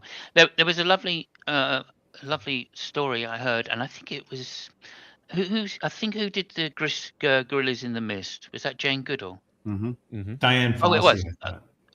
Diane Fossey. Oh, I Gorillas can't in the Goodall remember. was chimps. That's right. Oh, okay. Diane Fossey then. She said that she used to observe a gorilla get up before daylight, right, and go down to a particular waterfall to see the sun come up over the waterfall, and he would just sit on a rock watching the sun come up over the waterfall, and then after a little while, presumably when the sun had hit his rock and he'd got warm, he would get up and go off and do something like eat or whatever. But it always caught my imagination that something like as large as a gorilla, and they're not that close to us, right?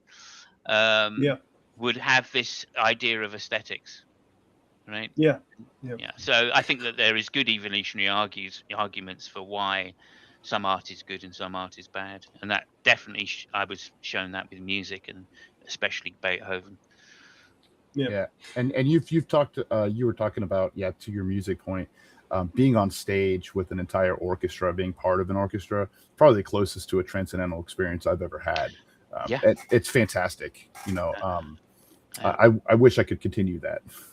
I mean, I've never been on stage, but I did see. I went to see a master orchestra, and it was like a 120-piece orchestra conducted by Daniel Barenboim. That's huge. Yeah.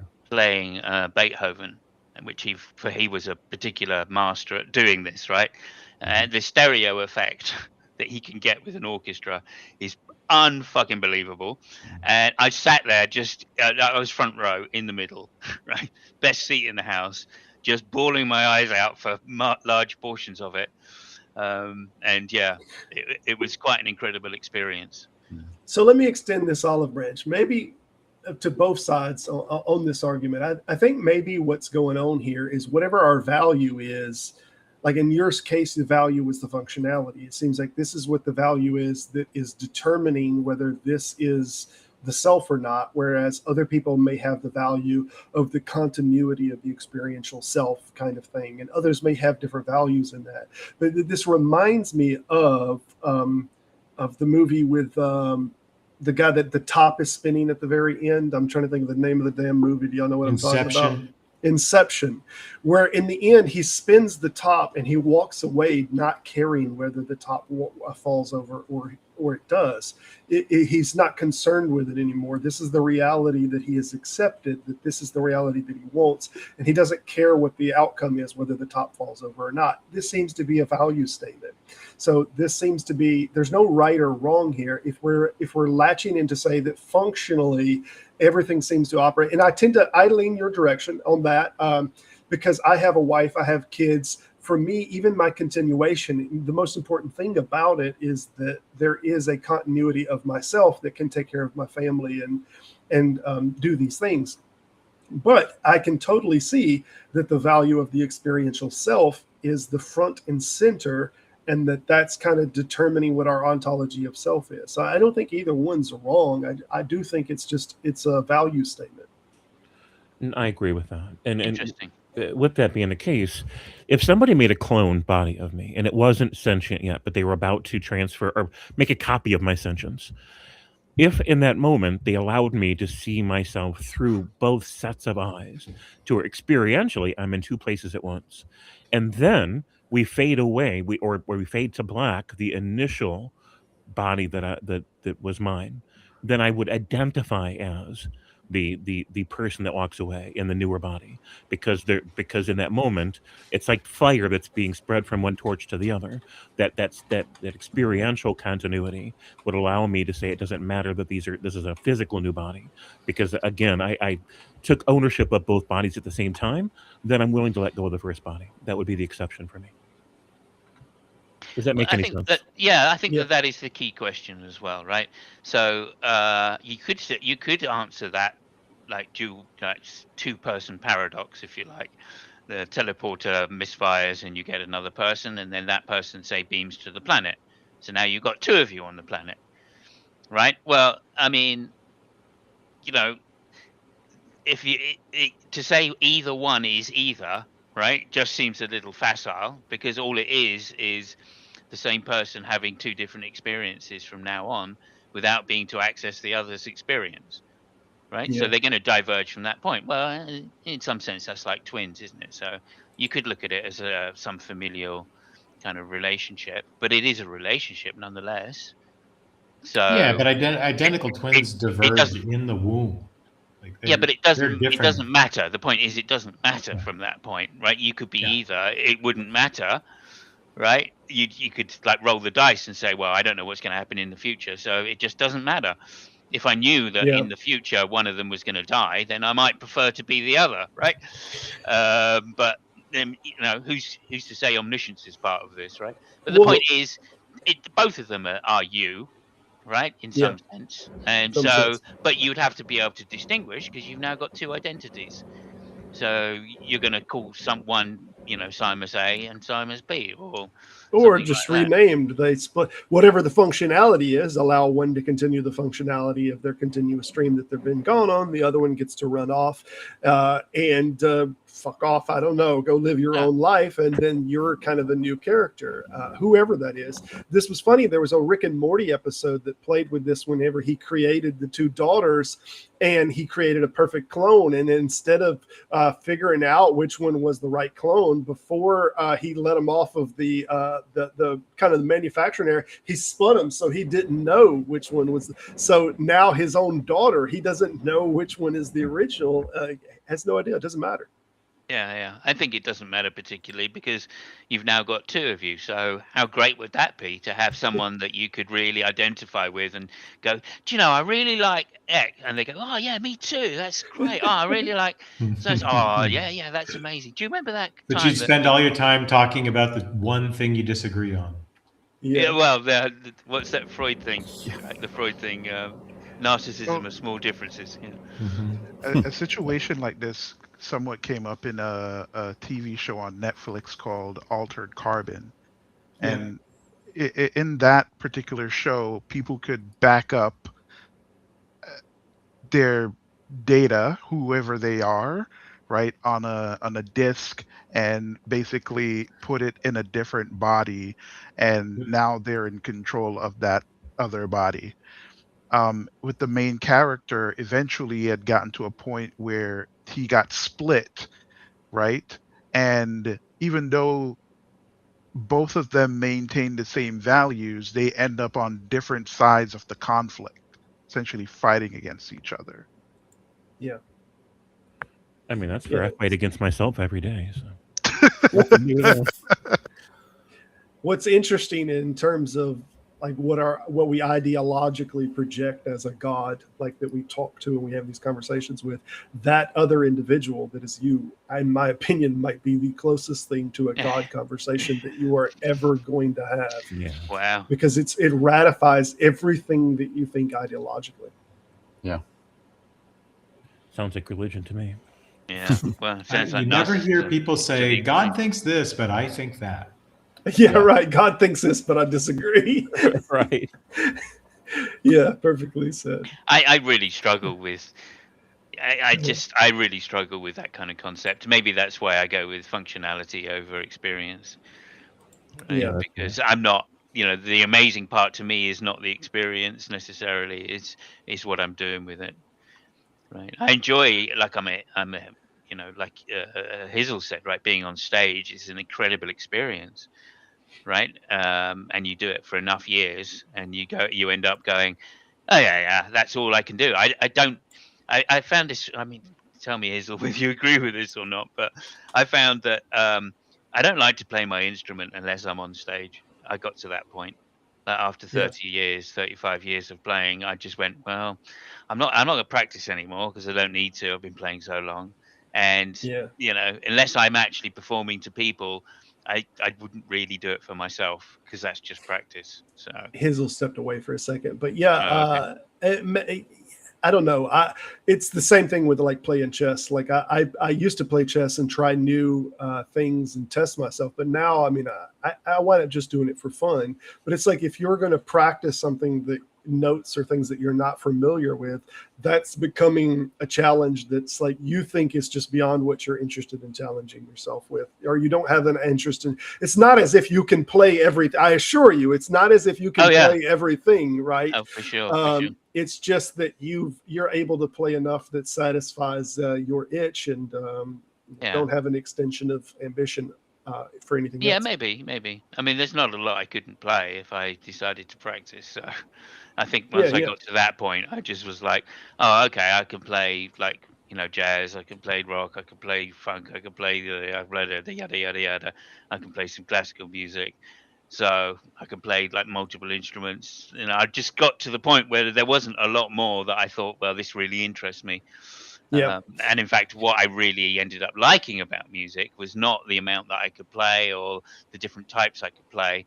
It was just the satisfaction of completing the puzzles, So there's two more things that I wanted to throw on a table, and we'll tackle one of them or both of them or none of them if you don't want to. I just wanted to mention them. There's the thing that you can look at as like the chair idea. How much of it can you take away, and when does it no longer become you? So I think me and Hizzle mentioned the concept of if you were going through the teleporter and you're going through almost molecule by molecule, right? But extremely fast. And one molecule is still in place while the other, like, at what point do you say, or is there a moment that you say, okay, now I'm dead? And it doesn't seem to me that on the experiential side that that there's a solid marker there. That there, oh, now I am not. This is the old chair argument. What constitutes a chair? And there was another one. Shit, I can't remember what the other part of it was. Oh well. Is that something y'all are interested in chewing on? I mean, that seems like a heat problem too. How so? Well, at what point do you say this is enough molecules that it's now the person again has been rematerialized? Like, if you stop it at 80-85%, is that still them? Them, yeah. I mean, again, that's just sentimentality, I think, for me. Yeah. I think it's just there's going to be a constrained pattern that's socially recognized, and you'll reach that, and people will have like minor disagreements on edge cases, and that's what's going to be what happens. These are all socially constructed linguistic things that we use for convenience because we need to have conversations, and also we need there to be reward for people who perform well, and there needs to be like some sort of mechanism for governing like antisocial or non-productive behavior as well. That actually does bring up maybe an interesting question, but I'm not sure. I think we're using the word I and reconstruction of that, so that's the limitation on this thought experiment. But say we went through the teleport, the same thing happened, the malfunction. One was on the ship and one was on the ground, but the one on the ground was only like 95% of the molecules got recombined. So one effectively was missing like a finger or something. Or third grade or something like that. Or what? Third grade. All the memories of third grade. All the memories of third grade. Well, I think I want to keep it as a non-brain thing, right? To show the point about identity. That's where I'm really trying to go for. Okay, because clearly that doesn't necessarily affect the functionality, right? That person still has all the same ambitions, goals, drives. So that doesn't affect my point about personality. The personality is the same. However, there is some physical function, right, which is missing, right? So, and i.e., there may be something they can't do, but it need not necessarily be such a hindrance that it affects every single experience or most experiences in general. So, are they both still, is one now worth killing because of that? No. The one that lost the little finger? Because the other is clearly the more identical to the person that walked into the thing. So that's the hypothetical that I want to pose.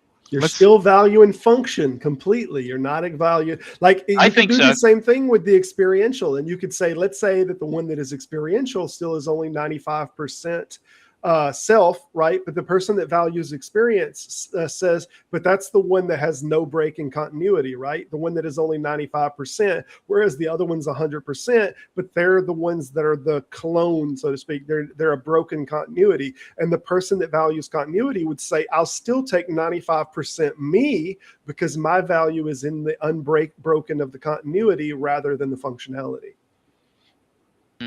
Yeah, if you accept that being transported is not a break in continuity, I accept that.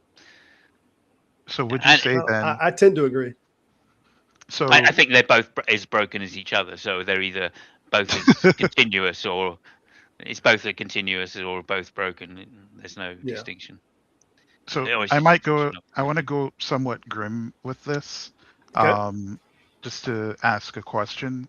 So to preface a question, Planet Simos. He Why some, me? Why me every time? It's Why him. am I? It's good him. to see you, buddy. You're the one that decided to duplicate yourself. Okay. Do I look like I'm wearing a red shirt?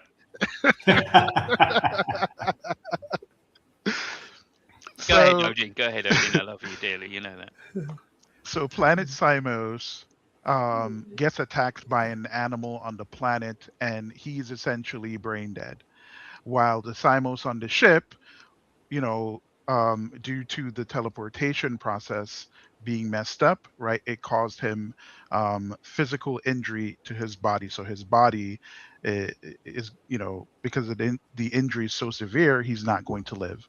So let's say for whatever reason, right, they take they remove the brain from ship Simos into planet Simos through whichever magical surgery, right? Scotty can do those things apparently.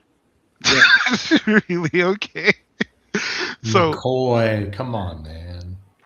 would you be at that point a new Simos? When you repair the Yeah. components, He's Yeah. new every. I think you're new all the time, so I wouldn't. you're that new would every definitely second, be in my opinion. correct. Yeah.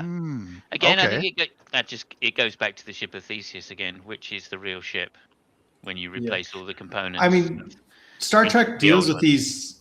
Yeah, they deal with these issues also with the data lore timeline, right? So, like data and lore start at the same point, and in their like cybernetic identities, they get split by Nooney and Soong, and so lore goes off and becomes like an evil person, and data tries to figure out what it's like to be human and can't quite get there for most of the show, but he really wants to be, and whereas lore just wants to exercise power, and that's another like question of identity, right? Yeah. Hey, so I remember what the other one was. There was something of a critique on the ideal of the experiential self and the person at the crest of the wave. And it is a comparison to the ontology of a movie or another thing that is components that are temporal. So hear me out. If you imagine a movie that is running and we have the light shining through one movie frame, right? This image is everything is constantly running by, but the light is only shining through this one moment in the film. Is that the experiential wave? Is that a tantamount to the, so let's freeze that like at one moment and say that individual frame, is that the ontology of, the definition of the movie? And I would think the average person would say that that's not the movie, is that singular frame, no matter what moment in time that it's being played. And you could do this with digital data too, when we transfer this over and say, okay, we have digital data. Now is the digital data that represents a singular frame or moment, is that what it is that is I? Because it seems like whenever I'm thinking about the thought that I'm thinking about right now, that experiential self, that thought, I could say that that's the I that is in the present moment, but it's still not the totality of what it is that am I. So that seems to be something of a rebuttal, in my opinion, to the idea that we are the experiential person on the crest of that wave. Like, is that what a movie is, that singular frame? I don't think so. I mean, I think it's interesting to look at it again from levels of analysis, right? So Fritz Malthner has this fairly well-developed idea that language is a technology that humans use to assist memory. And he likens it to how photography is used to assist vision. And of course, he lived before like widespread videography. But again, videography is just technology used to assist vision and hearing, and combine it together into experiential data that people can then analyze independently, right? And people will watch a film the first time, and then they'll watch it again. And when they watch it again, they come away with all sorts of new insights into what the like performers and the director did and the writers were doing that they didn't catch the first time because they didn't know where things were going. And again, many like it's sort of like the idea the like rabbis have about the Hebrew Bible. It's a very valuable text because you can get new meanings out of it every time you read it, right? And so the greatest forms of art are the kind that you can listen to a great Beethoven symphony, for example, and you'll hear something the 60th time that you've never heard before. You'll rewatch Groundhog Day and you'll see something Bill Murray does that you never saw before. So I think that's the equivalent of like the whole awareness field, and then your attention can just focus within that awareness field, and that attention is where you're at. But the awareness field is the totality of the thing itself. Yeah. So we got a poll up. Hope everybody votes in the poll. We're getting close to the wrap time. We're going to do a run around and get everybody's last thoughts on it. We're going to start over here, I guess, with Simos. And at the end of your thoughts, the real question that we want to know is, would you go through the teleporter? Simos, go ahead, man. Okay, well, I think it's been interesting. I mean, thank you as always when I come on here, and I always end up learning something, and I love that. Right. So, as far as I'm concerned, Skeptic Philosophy's teleporter is an amazing piece of technology. Thank you very much for having me on it.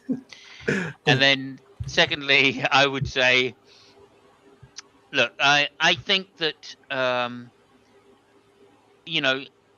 when you pose it as a philosophical question, you're not going to get an answer.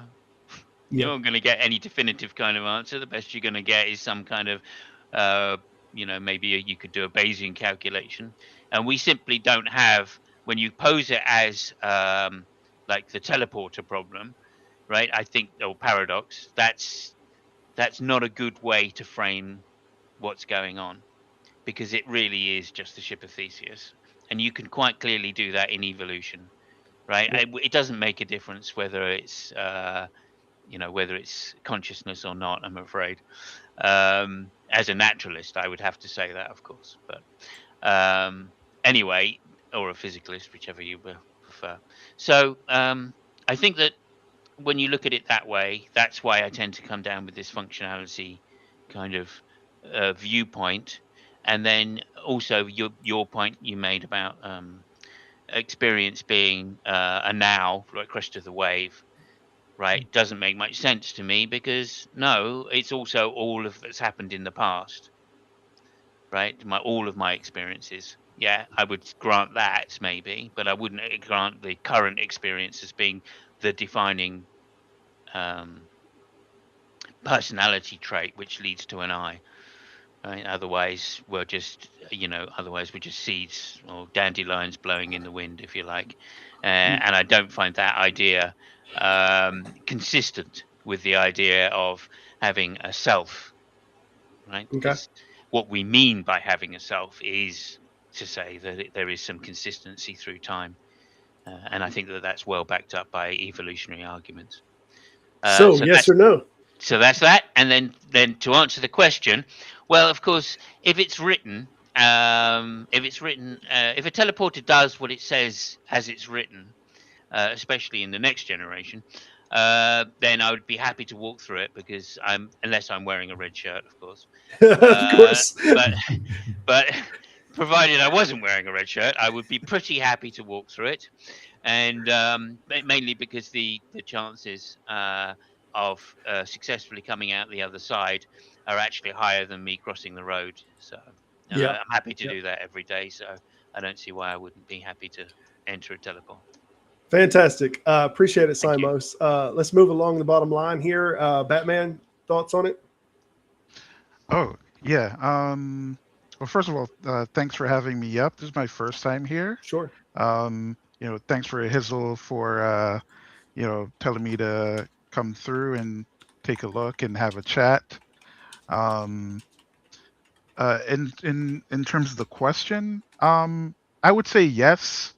I would go through the teleporter, mainly because I'm a theist Christian. I think the soul exists, and I think that's an embodiment of who I am, right?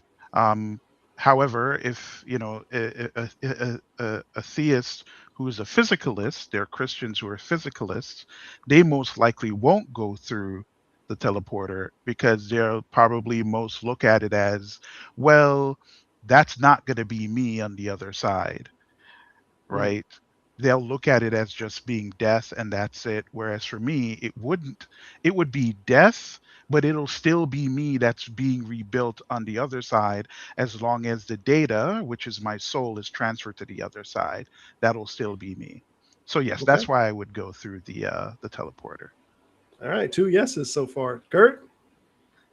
I have not changed my mind, as you might guess. Okay. For me, this is very simple. Death or cake? I will take cake. Thank you. I don't want to step on the transporter beam. I have no interest in experimenting with how that would experientially be. And my strong belief is that the me who steps on that beam would cease to exist at the end of it. If I'm replaced, I don't really have any loyalty to that replacement, so I would never do it. But even if I were the kind of person who would do it otherwise, if I were a hockey goalie or a virtuoso magician or a virtuoso musician, I would never do it, because those processes are way too capable of being like messed up by some small change. So I understand. Excellent. So that's we finally have a no on the board. 2 yeses and a no from the panel. Hizzle, where you at on it? Yeah, nothing's changed for me. I really like that. It's kind of like a frosting on the cake that Simos brought up about intention. That's really interesting. Being the person that went through the transporter, had intention to go through the transporter. I really like that. I'm thinking about that. However, I still feel that I am never going to go through that transporter. Even if I was forced into it, my mind would still be. It would never make it through. But yeah, ultimately, I would be in. Like I said in chat at the beginning, I'd be in 10 forward with Guinan, waiting for you guys to get back. But yes, thank you all. It's been wonderful talking to you guys. This is a great wonderful evening. Yeah, thank you very much for having me up. Appreciate it, man. I appreciate you coming on. I appreciate all of y'all. Y'all got links or anything, you're welcome to put them in the description. If you don't have the access to, put it in private chat. I'll be happy to put them in there. James, your thoughts on it? Yeah, my answer's never going to change either. I recognize it as death. And I'm sure my clone would live happily ever after pretending to be me, but I would take no comfort from that. I understand. There you go. I understand. Y'all check James out. James is getting away from the conversation a little bit, obviously, of religion, but he's still very interested in philosophy and self and these kind of things. So check James out. You can put a link in there if you like. So we got 2 yeses, 3 no's, and I hate to say I'm going to wrap this up with a tie on the panel, because I'm going to go with a yes. I would go through the teleporter as well. So we on the panel we got it. We got 3 yeses that we would go through the teleporter. Let me see where the poll's at on the vote on here. Let's see. We got a final vote. It does look like the nays have it at 53%. It was tied for a while, and I was very close. Yeah. Can I just say that's just lack of imagination, right? Just lack of imagination. Right. That's fair. Hey, y'all, I appreciate y'all stopping by and doing this. As always, I value your opinions. I want to say that I don't think that we were ever going to reach any kind of finality or, to some degree, even a mind change. Though I think we did get a little bit of a mind change from Batman. I believe he shifted sides on that. So that's a small victory. I'll take it. I was worried this whole time I might accidentally deconvert Batman. I'm like trying to be careful. I've been trying for over 10 years. There's very little chance. I can tell you that. I hear you. Fair. Well, I appreciate y'all coming on. Next Saturday, I'll have an open panel when also people can come in and chit chat. Anyone in the chat, I apologize if we had the 6 people on the panel and no one was able to join. I don't know if people tried to and weren't able to. But that all of that having been said, I thank y'all. Enjoy yourself. Enjoy the rest of your day. As always, stay skeptical.